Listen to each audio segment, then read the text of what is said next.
Estamos aqui com o professor Fábio Jatene, professor titular de cirurgia cardíaca do Instituto Coração. Ô Fábio, como que ficou o transplante na pandemia? Como está o INCOR em relação ao mundo antes da pandemia em transplante de coração de adulto, de criança e de pulmão? Bom, antes da pandemia. Muito obrigado pela oportunidade de falar. Eu que agradeço. Em relação aos transplantes, nós imaginamos que fosse haver um impacto por conta da epidemia. As operações rotineiras, que nós chamamos eletivas, essas operações elas foram reduzidas.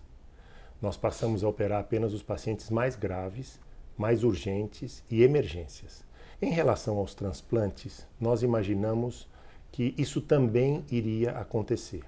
Mas o que nós observamos nesses primeiros meses do ano, entre janeiro até agora, inclusive uma parte desses pacientes depois do início da pandemia no Brasil, é que os transplantes continuam sendo realizados aproximadamente da mesma maneira que eram realizados antes, em relação a número, em relação à condição dos pacientes. Aqui no nosso instituto, no INCOR, os pacientes que estavam aguardando o transplante são pacientes muito graves.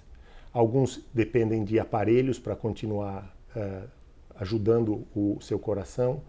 Todos precisam de uma quantidade muito alta de remédios muito fortes, remédios muito assim, importantes para que eles continuem vivos. Então, nesta condição, eles passaram a se caracterizar como doentes muito graves.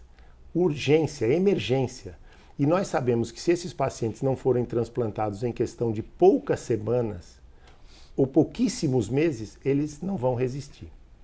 Porque o que se imaginava também é que ia diminuir doador.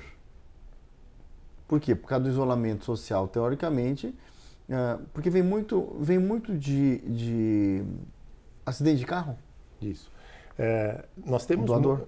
Tem doador de várias condições, mas acidente de carro e moto é um grupo forte, é um grupo grande de doadores. E outro também são problemas neurológicos. O indivíduo pode ter um acidente vascular cerebral, hemorrágico, etc., e acomete o seu cérebro.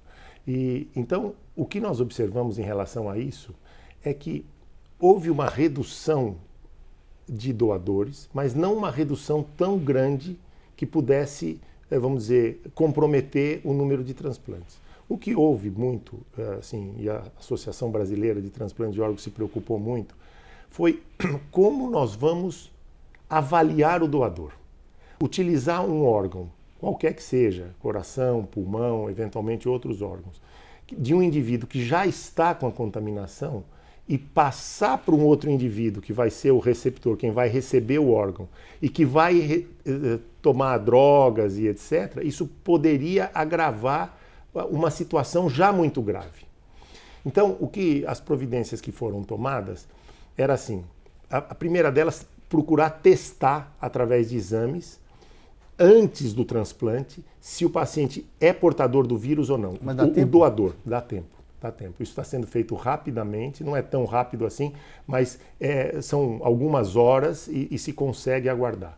E a segunda coisa, a Secretaria do Estado aqui de São Paulo instituiu a realização de tomografia. Porque às vezes o indivíduo ainda não tem o exame, sim, mas já começa a ter alterações. Que é o que a gente faz de rotina muitas vezes, né? Quer dizer, o INCOR é um dos hospitais que mais transplanta no mundo, não é isso? Isso. Né? Entre os 10 que mais transplantam. Entre os 10 no mundo, entre os 10 hospitais que mais transplantam coração, pulmão e o coração das crianças.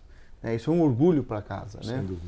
E graças a Deus, quer dizer, essa pandemia atrapalhou a vida das pessoas, como todo mundo sabe, mas no caso do transplante, o programa continua sendo feito sem nenhum prejuízo. Isso, principalmente por causa da gravidade dos doentes. Eles estão caracterizados naquele grupo que nós não temos como não atender, né? Ou seja, uma cirurgia eletiva, que não tem urgência, na época Covid, tudo bem se posterga um pouco, isso, dependendo do caso também. Ou seja, vamos transplantar aqueles que estão em prioridade absoluta, quer dizer, numa condição Perfeito. Clínica muito ruim. Os outros ficam em fila podem aguardar, mas aguardam em casa mais protegidos. Mas o mais importante é que a fila, quer dizer, o programa de transplante não foi prejudicado pela pandemia. Não. Muito obrigado, Fábio. Obrigado. Obrigado.